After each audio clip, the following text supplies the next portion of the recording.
واو وولفز باي بيلعبين بارسنال يا ابكي وولفز قرعوها قدام جيمينيز يقوليه نونو سبريتو سانتو ارسنال هنغوري كهاي تشامبيون ليغو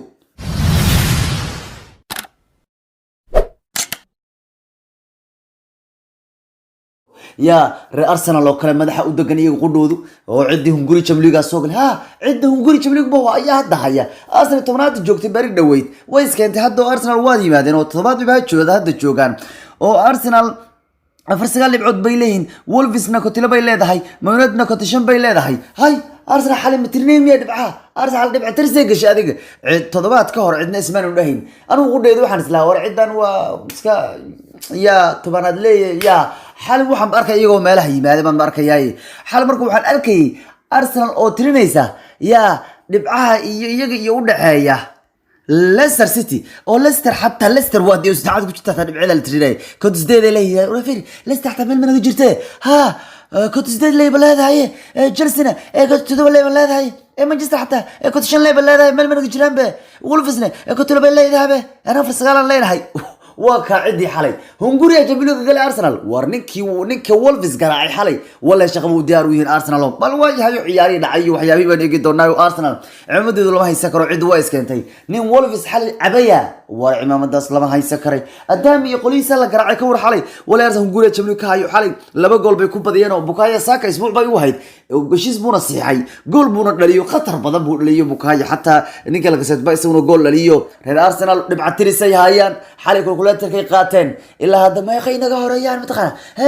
meel leer managa jiraan be meel leer waa qalbi dahab waa cadas mugta waa qalbi dahab hadii xataa meel shisha iska joogan cali waraabe iska joogan yani meel xaga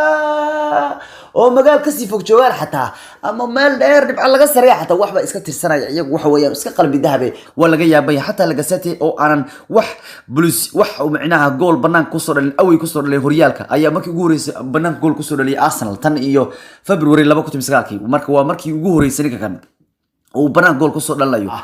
Bukayo Saka wuxuu leeyahay waan xasuusan doonaa wuu nolosheedo dhan toddobaadkan oo kale maxay leeyahay heshiiskiisii kooxda Arsenal buu siixay sidoo kale waxa uu dhaliyay Premier League goolkiisa ugu horeeyay Premier League wuu dhaliyay waxaana uu saxay toddobaadkan heshiiskiisa kooxda Arsenal kula joogay isagoo ilmo yara oo Maxamed Qadir iska leeyahay Bukayo Saka meel Arsenal la wareegaysa war Bukayo Saka wax khatar sanam Arsenal lahayn baryahan Arteta wuxuu leeyahay markaan ku leeyahay Arsenal hunguri anaga ka galay Champions League markaan ku leeyahay waka dadka qaar waxay leeyahay Maxamed Qadir waa naga waalin bay ilaahay xalay laakiin fiiri towbaraha baa qirinay Arteta wuxuu ku leeyahay taqaana waxa uu leeyahay ma ahan in qalad kala sameeyno si aan u helo booskiina ciyaaraha Champions League marka cid hunguriga Champions League baa galay maalin dhaweedna ma bal isdheeyna Europe League ba xataa kuwan helayaan ya warikii Nicolas Bebaha maxaa ku dhacay taqaana shalay waxa uu sheegay baa leeyahay ciyaartii shalay arimaha yani xaaskiisa ku saabsan gurigiisa ku saabsan oo maxay ilaa xaaskiisa oo uur lahayd buu qaaday oo odagu xaaska u dhaleysay uu leeyahay marka shalay sababta darteed uu ciyaar u sheegay baa leeyahay Nicolas Bebe jabal flow waa shaqo barbiyo يعني اللي مدلو هيا واك حاسكي وقاضي اللي واك إذا حلقة دنقلوقي مريسي بعده هكذا ما تدافع وحوان دنقلو الربا جلات الربا يكون هيسي بريها دانو يا واك هادو مركا فوشي وحا إليه نيو متخانا أورورك واكا نك هادو سوچي سن ياي وعياري وانا قيتا أصحابي نبتقليو